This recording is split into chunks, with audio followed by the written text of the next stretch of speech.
ദൈവത്തിന് സ്തുതി. പ്രഭാതകിരണത്തിലേക്ക് എല്ലാവർക്കും ആദരവോടുകൂടി സ്നേഹവന്ദനം.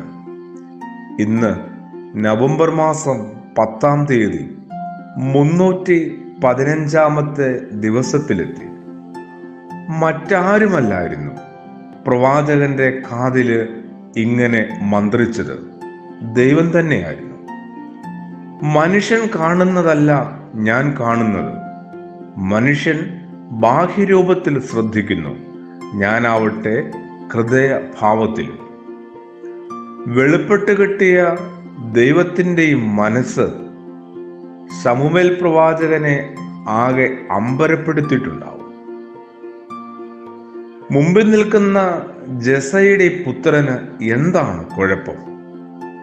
പ്രവാചകനെ പോലെ നമ്മളും അറിഞ്ഞും അറിയാതെയും ചോദിച്ചു പോവും ദൈവത്തോടാണെങ്കിലും. കാഴ്ചയില് ഭ്രമിച്ചു പോകരുതെന്നാണ് ദൈവത്തിൻ്റെ ഓർമ്മപ്പെടുത്തല്. അത് പക്ഷേ മനുഷ്യ സഹജമല്ലേ എന്നാണ് നമ്മൾ ഓരോരുത്തരുടെ ന്യായീകരണവും വിശുദ്ധീകരണവും ഒക്കെ. ക്രിസ്തുയേശു മത നേതാക്കളാൽ തിരസ്കരിക്കപ്പെടുന്നതിനുള്ള ഒരു പ്രധാന കാരണം ഭാഗ്യലക്ഷണങ്ങൾ തന്നെയല്ലേ?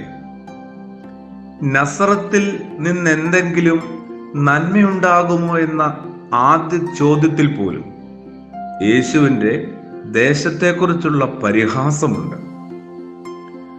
പാപികൾക്കൊപ്പം ഉണ്ണുന്നവനെന്നും നിയമങ്ങളെ നിഷേധിക്കുന്നവനെന്നുമുള്ള ആരോപണങ്ങൾ യേശുവിൻ്റെ ഇടപെടലുകളുടെ, നിലപാടുകളുടെ ആഴവും അർത്ഥവും തിരിച്ചറിയാത്ത വെറും മുൻവിധിയുടെ നിഴലിൽ നിന്നുണ്ടാവുന്നതല്ലേ?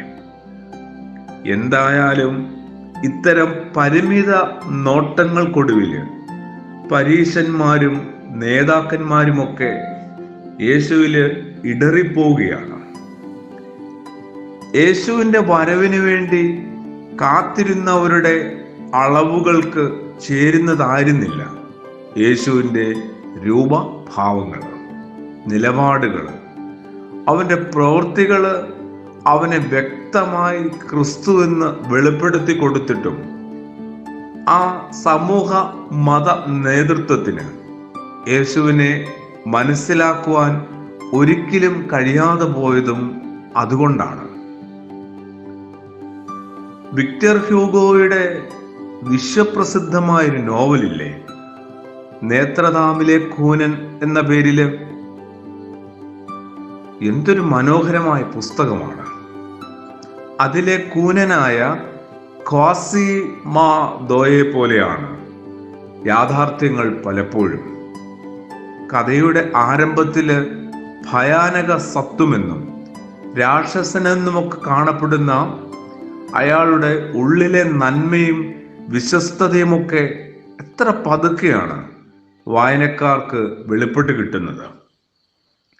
യജമാനത്തെ രക്ഷിപ്പാൻ സ്വന്തം ജീവൻ പോലും നഷ്ടപ്പെടുത്താൻ തയ്യാറാകുന്ന കഥ അവസാനമാകുമ്പോൾ വായനക്കാർ തിരിച്ചറിയുന്നു, രാക്ഷസ സമനെന്ന് കരുതിയ ആ കൂനൻ ആന്തരിക സൗന്ദര്യമുള്ളവനും കാഴ്ചയില് സുന്ദരമായ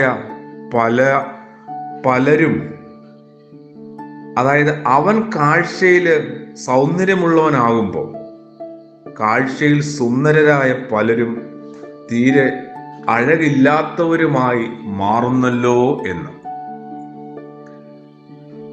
നമുക്കും നമ്മളുടെ കാഴ്ചകളെ ഒന്നുകൂടി അതിൻ്റെ സകല മുൻവിധികളിൽ നിന്നും മുൻധാരണകളിൽ നിന്നും രക്ഷിച്ചെടുക്കാം. സച്ചിദാനന്ദൻ മാഷിന്റെ ഒരു കവിതയുടെ ഒരു വരികളുണ്ട്, സാഹചര്യം കൊണ്ട് ന്യായീകരിക്കാവുന്ന ഒരു കുറ്റമാണ് ജീവിതമെന്ന്.